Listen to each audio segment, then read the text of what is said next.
He had said the word worrying, and he said change it to the word caring. And I think what you guys were talking about being in the moment, like as a musician or as a creator, it's like sometimes like the less connected we are to that, like what you guys call ego, so it's like that's the phenomenon of consciousness where it's taking us. And like you said about people when they get drunk, they're getting more, because we live in this society that's imposing these stories of you have to be like this, and if someone smiles, he's crazy, because why is this guy smiling at me at the street? Because it's all energy neutrality. Hi, how are you doing? Instead of being energy rich. And that's why, because we have so much energy poverty in the world, like sickness, and it's because we're energy poor. So it's like... For what reason? One reason. Ignorance of the facts. Yeah. And listen, there's some people that want to keep people ignorant. Yeah, that's not accidental. Yeah. It's not an accident. My experience in living in places where people don't have a lot, they were more energy rich than any of the other experiences. When I first came back from Accra in Ghana, first thing I did was come to Chicago Airport. And the first thing I saw was a very overweight lady who was customs. And I hadn't seen anyone who was so swollen that they ate so much that they were swollen. And I don't mean that in a bad way. I'm just saying that this is a place where people only ate what they needed.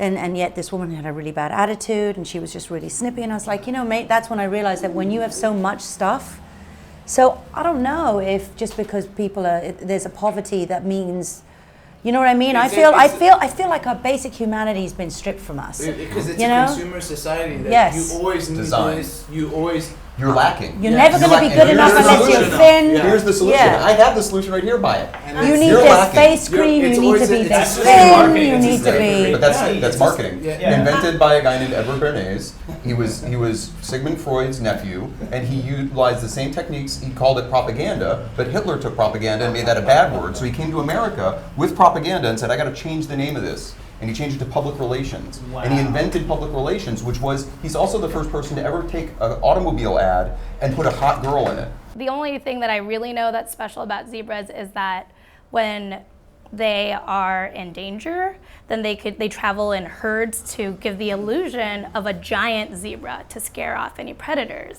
Whoa. And so I'm like, perhaps the hummingbird wants to compare itself to being able to use other hummingbirds to give the illusion of being something more intimidating than it really is. He is the father of modern lack economy, of making it that we are under-resourced and that the consumer society will provide what you need, and when we're really under-resourced in the fact that we're not connected to the totality. That's ourselves and the totality. When you said my life is the break, like as soon as you say my life, you're separated from it. I thought when you pulled consciousness, I was like, as soon as you say consciousness, it's not understanding that you're part of the totality of consciousness. Having individual consciousness is when you were talking about animals, right?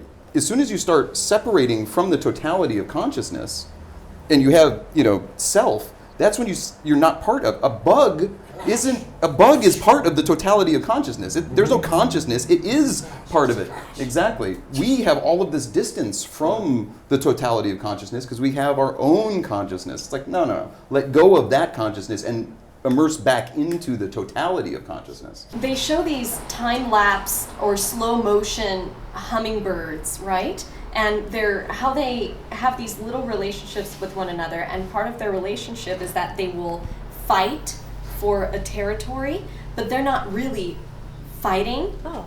Or is it that they're fighting to the death? But they're just making faces. You got me so confused now. Just trying to. Does anyone know anything about hummingbirds? I've never seen it. Can I make it up? Edmond, you're the hummingbird expert. I think consciousness is a huge responsibility, an overwhelming one as well. And I ask myself, especially when I was little, like 5, 6, 7 years old, I used to say, why do I think? Why do I see things? Where do I get all this? I used to ask myself all these questions. We all want to be something else. We live our lives like that. So I'm a filmmaker, right? So what do? I get all these people together to live this life. I want this to happen today as opposed to sitting at home doing something different. So I want to be the zebra, but maybe I'm always going to be this. I'm this guy. I'm doing all these things as this person, and everything else is something else that I want to be. But is that so far from what I actually am? I think of that often. It's sort of like I have to admit that when I allow my brain to go there, I get a little lost and it gets a little creepy. Okay, it's sort of like repeating the same word over and over again. All of a sudden, you forget what it means. I love Okay, it's sort of weird, and I get and I try and bring myself back. But when I was a kid, I used to play that game all the time, and my father would whack me, and then it would end. But but seriously, That's not it's like Freudian at all. no. I didn't know a lot of poetry when I was a kid, but I wrote life. We had like a class in the 4th grade or something. And I said, life is a voice in your mind, because it wouldn't stop. So in your mind, You know, it exactly just that. doesn't stop. And that's why we probably strive to meditate. It all comes back to that. But in order to take a break. But at the same time, maybe not even to meditate, but to find our place and our purpose. And I think when we find our place and our purpose, that's when we get that break. Maybe I'm the biggest pretender, because all I seem to want to do is what nature seems to do automatically without anyone's assistance. So are we all hummingbirds wanting to be zebras? It's an impossibility to be the zebra, but does that mean that goes against our original thing, which we had here, the first realistic illusion? Are we all just living the realistic illusion daily? 100%. It's interesting that you say find, because in the dichotomy of language, the opposite of find being lose. And to me, I'm more interested in losing my place. You know, you talk about the quest to find the place, and I discover all of the things we're talking about through that loss, through the losing who I am, losing what the goal is, losing all of it. Well, that's the loss of all of it. But I think what we were talking about with language before is that one doesn't exist without the other. Finding and losing are two sides of the same coin, that it's still the same direction. But you use the word find and I use the word lose, but we're still striving for the same place. I'm just thinking. I've learned so 100%. I don't know. It goes in correlation with the other statement, be objective about your subjectivity. Wow. Right, and then leading to the easiest statement for myself, that means that we can no longer claim ourselves ever to be a believer in God, Bravo, everybody. or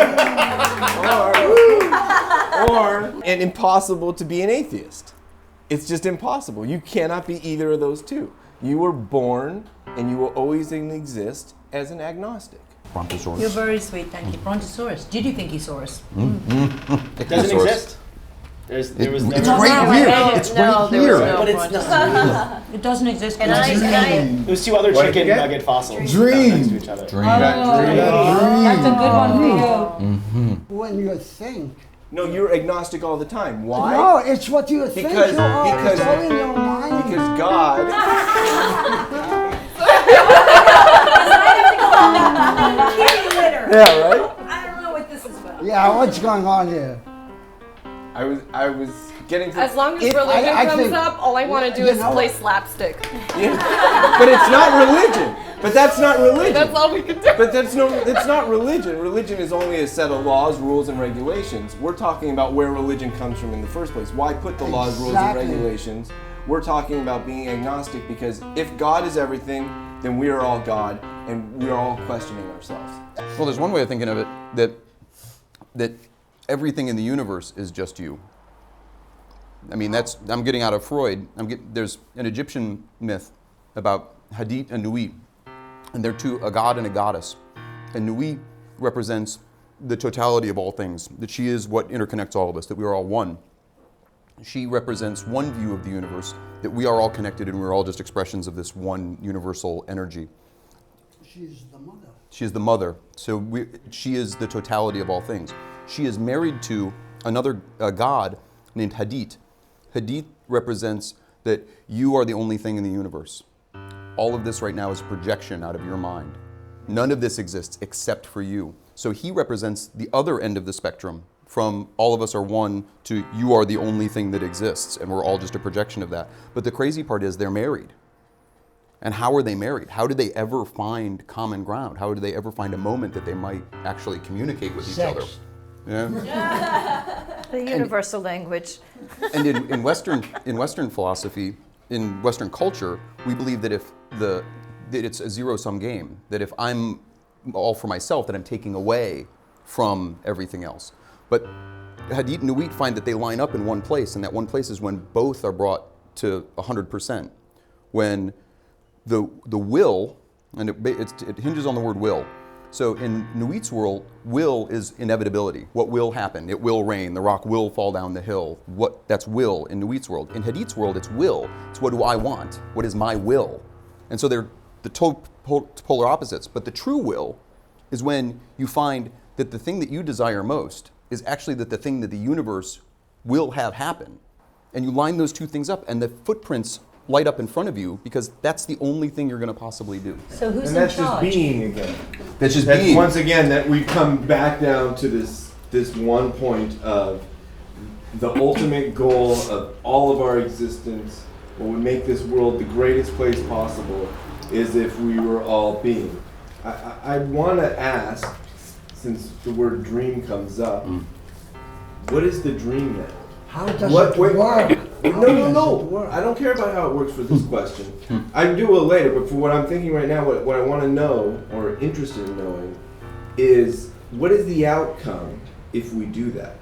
So it sounds to me that we all have a problem with not being. That not being isn't good enough. Not being just being the being. We all want to be in that meditative being state. If we were all there, this world would be a what? Laura, would you say the act, the play, was information? No? No? Is this, what is it? No, is this picture on the wall information? Everything is information. As soon as you say everything is information, exactly, it loses me. So I would let go of the wrong and the right of it, as much as we live with our perceptions, right? And for the most part, the time and the realm that we live in, most people perceive a separation. So we live believing in this illusion of separation by and large. It might not be everybody at this table or most people at this table, but by and large, we live in the belief that we are separate from that ant that I just stepped on. Mm-hmm. So there is, and it may not be bliss, but what we speak about is the brief moments where we actually fall into the space of total connectivity. So a book is really specifically actually just a mathematical form of information to give you, to create What's everything. The word? The word is You? reductionism, and I think you're being too reductionistic. I think your brain has to process it, and it's just a processing of. So you can call it information, or you can call it what it evokes from you. It's always up to interpretation, or how you take it. That's why art, the physical art, is so intriguing, because it can mean so much to somebody, or you can pass by it and not even notice. How many how many paintings are there in this house that we haven't even seen yet, or we walk by, or there's certain things that strike out at us. It's what you're relating to the interpretation of it. But it is it's a process. So I could see how it can be called information as a term for information, because your brain has to process it. And it maps to different informational sources for different people. Like that may remind you of someone you know that no one else knows. Mm-hmm. Right. Yes. Yeah. He brought up the hierarchy of needs. So what I'm thinking, because you're talking about in different cultures, they don't act like this.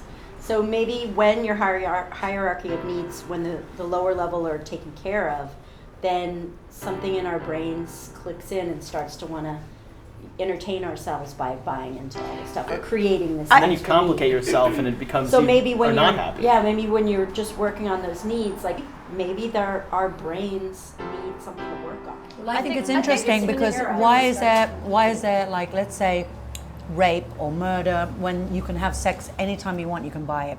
My sister just had a baby. She's like, it's the hardest thing I've ever done. But if you go to certain places in the world, a whole village helps you raise a baby, and it's not the hardest thing you've ever done because everyone is helping. Mm-hmm. You know, here it become a different. You know, it's about control and frustration, and we don't know what we're doing. And guys are confused about whether they should open doors for us, and we want to have the same this, and it's just so many mixed messages because of the noise. And again, I'm going to go back to dreaming. Mm-hmm. Our simplest state is that how many of you have just been on a beach and just breathed the air and gone, oh my God, yeah. And okay, maybe this takes me out of my moment of happiness and my past self into my future self, but who gives a shit because I'm happy on the beach. Mm-hmm. So I'm on the beach, right? And I'm going, oh my God, I'm in the PP Islands, Thailand. I'm here. Right for that second. Do I have an expensive car? Do I have cable? Do I have any of that stuff? No, I just have the ocean and what's around me. And I think you're being too reductionistic. That is, if you're giving me a manual about how this microphone works, that writing might be information.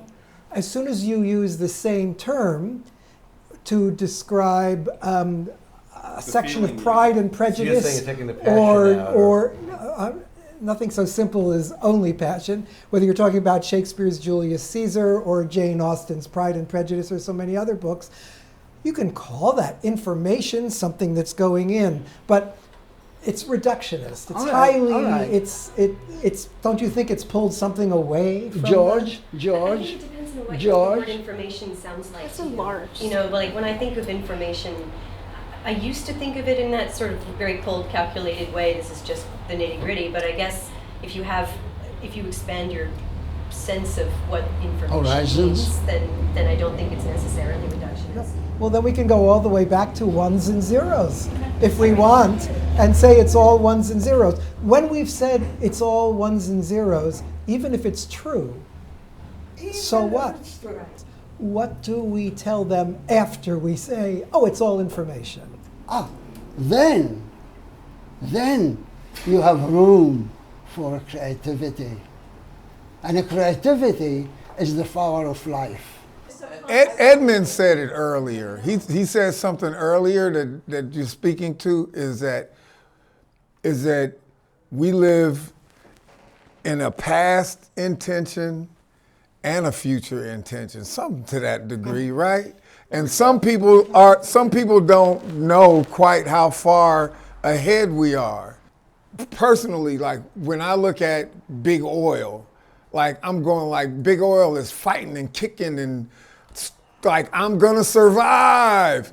And I'm looking at the electric car and I'm looking at these new technologies and the fact that we're consciously going like, we need wind, we need solar, and it's growing, and this oil giants are going like, we gotta survive, let's start another war. Let's do that. You know, there's actually is all exists. There's a part of me that looks at it all and goes like, you know, like at some point I gotta knock the wrong out of everything. Creativity is the flower of life. You just said that. I just said that. Well, it's hard too. It's like it's perfect. Synchronicity. I didn't do it. Yes, you did. No, I did not. You did. You said it. She picked it. If God can create the ocean, how is the rabbi said? Right, the rabbi said, yes. You know, someone who was a non-believer came in one day and he said, this is a beautiful painting. Who did it? And the guy who was trying to convince the other guy, he said that there's a God. He said, God did it. Rabbi. He said, God did it. He said, how's that possible? And it was a picture, it was a painting of the ocean out there. He said, well, if God didn't create that, why could he create this painting over here? Meaning, you know, someone's got to create it. God created it through the human, you know, the instrument of a human being, but it was created by God, if you want to call it everything. Yeah, we're naive to think that we haven't been being controlled mentally and socially and by the government. We're naive to think that. I mean, no, I'm saying that. In other words, we're as much controlled as any other small tribe is by their leaders. Right. But There's a part of the conversation that where you know what I'm saying? It is a society. I think it's funny how the internet has opened us all up to be so communal with each other, but yet it's just separated us. Yeah, but the beauty of it, and that's scary too. But the beauty of it is that we can go back and forth between everything that we have missed and catch up and connect. There's so many more people in the world right now, and we're in touch with them, and we're just products of our surroundings. I like that word ritual, because then I think rituals are really creative endeavors that are really meant for individual pleasure. Sort of like people, the things that people have rituals with are sort of just like their own personal Well, so the question creation. is, if when Laura writes some verse, if that's a ritual. Yeah. Now, Yeah, maybe purpose. it's not because you want it to be different every time and you want others to see it, but to experience it. But maybe that's true of rituals also. George, I raise my hand. I raise my hands. I surrender. You're absolutely correct. About what? He had time to think about it. It's not information. Oh. This is not It's information. not information. It's change. So I'd like to pick up. I'd like to answer that. That's information. Change. I'd like to Change. pick up on a point Jill made in passing, that you read Pride and Prejudice and don't remember it, but there are other things that you do remember. And it got me to thinking, you'll see how this goes together with information and change. So now I'm going to argue in favor of information and change. Because the information changed. No, listen to this. Surrender. The Great Gatsby by F. Scott Fitzgerald, a rather thin novel.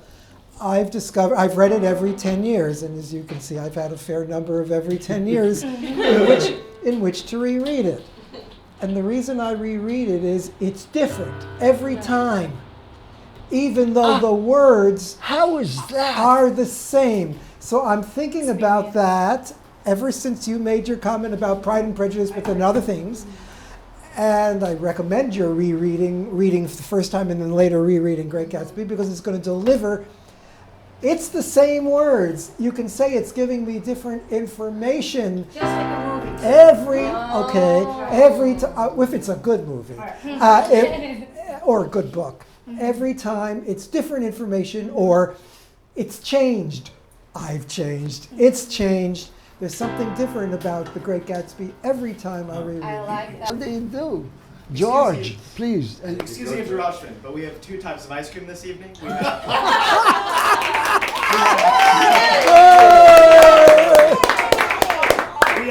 cherry chocolate chip, or we have coffee. So, what would you guys like? I'll take coffee. Cherry chocolate chip. Cherry for me. You know what's happening right now? Yes. You are the star of the show. He's the driver. This is the actually important question of the night. It all came down to this, It all right? came down to this question: is which ice cream would you like?